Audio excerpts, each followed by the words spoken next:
a 3.2 megapixel CyberShot camera, some built-in games that didn't suck, and the phone in the pocket of Secret Agent 007. These may not sound like much in 2024, but trust me, if I had qualifications like that, I wouldn't be working retail. Jokes aside, when this phone was introduced in 2006, it quickly became one of the best phones any company had ever made, and without contest, the best camera phone of the year. This is the Sony Ericsson K800i, and while I've already listed several of the phone's top features, there's much more to talk about, so let's take a look.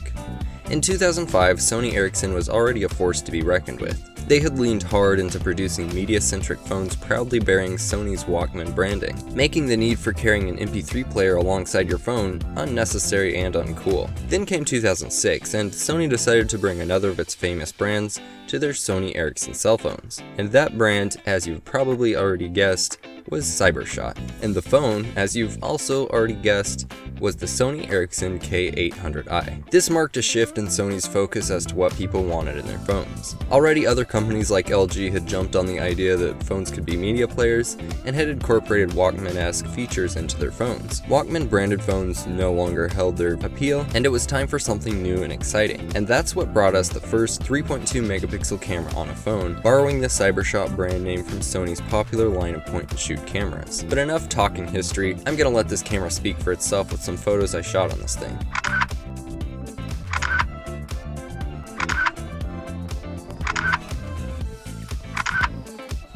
To our eyes in 2024, these photos really don't look all that special. Next to photos shot on almost any modern smartphone, the K800i doesn't stand a chance. But put this phone up against a phone from its time and you'll immediately see why people were so impressed with it. Mobile phone photos went from looking like this to looking like this. Not only was the sensor higher resolution, but the K800i also had autofocus with a camera-like red focus assist light. When lights are low and you need some illumination, there's a built-in xenon flash just like a point-and-shoot camera, instead of the useless LED lights found on other phones, which here actually lights up a scene pretty well. Sony also included some interesting photo shooting modes like Best Pick, which shoots a series of 9 photos and lets you choose the one you like best. I'm assuming this is what they're advertising in their vague never miss a shot commercial. Or maybe they were advertising the sliding cover over the camera that launches the camera app when opened. Another pretty cool feature of this phone. The K800i is also one of the first phone cameras to boast 16 times digital zoom thanks to the high resolution sensor. Of course, at full zoom photos are basically useless, but just having that amount of zoom on a phone was unheard of at the time. Videos shot on this phone are nothing special as you'd expect. Even when shooting in high quality video mode, it's basically just a pixelated mess. It's honestly a little disappointing when compared to the photos, but to be fair, there wasn't a lot of good uses for cell phone camcorders yet. The rear CyberShot camera isn't the only camera on this phone though. We've also got a front-facing camera that is only used for video calls. If you wanted to take selfies on this thing, you'd have to flip the camera around and use the rear-facing camera, which was equipped with a small mirror. The rest of the phone for the most part is pretty much just a typical Sony Ericsson phone. Aside from the James Bond inspired themes on the special edition K800i, which is what I've got here, any user of a previous Sony Ericsson device would feel at home. It's the same responsive, well laid out UI customers had come to appreciate, with all the expected tools and features to go along with it. Like I mentioned earlier, this was one of the few Sony Ericsson devices to forgo the Walkman media features and branding, replacing them with a basic music player that gets the job done, and proved there was really no need for Walkman stuff in the first place. As far as fun stuff built into the phone, we've got 3 full games, those being Photo Quest Fishing,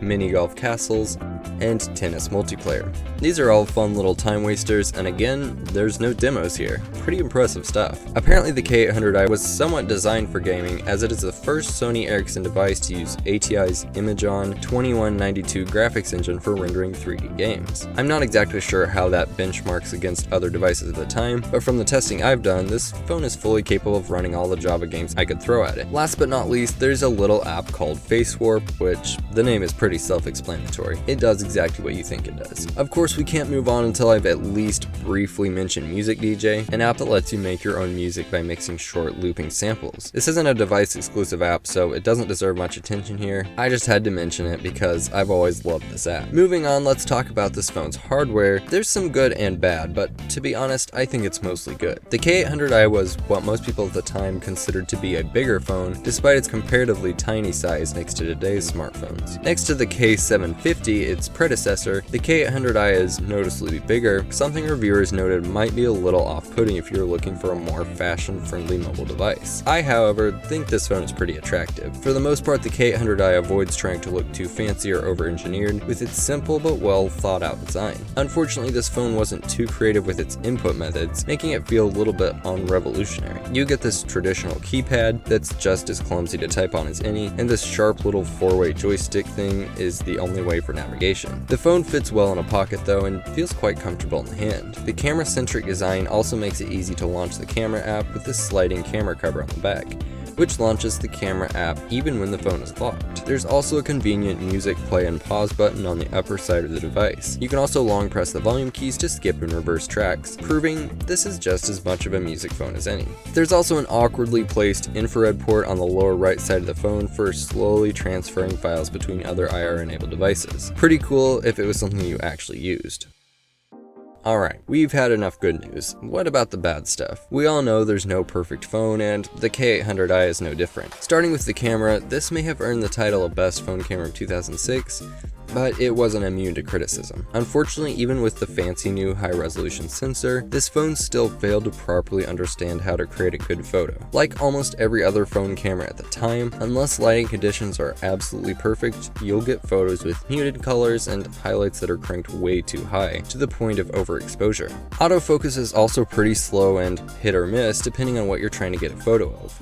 On the flip side, if you're patient and lucky enough, you can get some pretty good macro shots with this phone. But getting back to issues I discovered with the K800i, things get a little more serious. While the UI was super smooth and responsive for the most part, there were a couple times when it glitched, froze, or just crashed, which was inconvenient, but those type of inconveniences are expected for a device from this time. What was more concerning was the alarming amount of these devices that just died, seemingly at random. The device would suddenly crash, and when attempting to reboot, it would just show a white screen. The first K800i that I got from eBay suffered this unfortunate death, and from what I can tell, when it dies, it's dead, and there's no bringing it back. No one really seems to know if it's caused by a hardware or software fault, but apparently some people got theirs working by reflashing the firmware. I couldn't seem to figure that out with mine, so I'm assuming it's permanently bricked. But even if it was a software fix, it would involve losing all data stored on the device, so it still sucks. Overall though, this phone doesn't suck at all.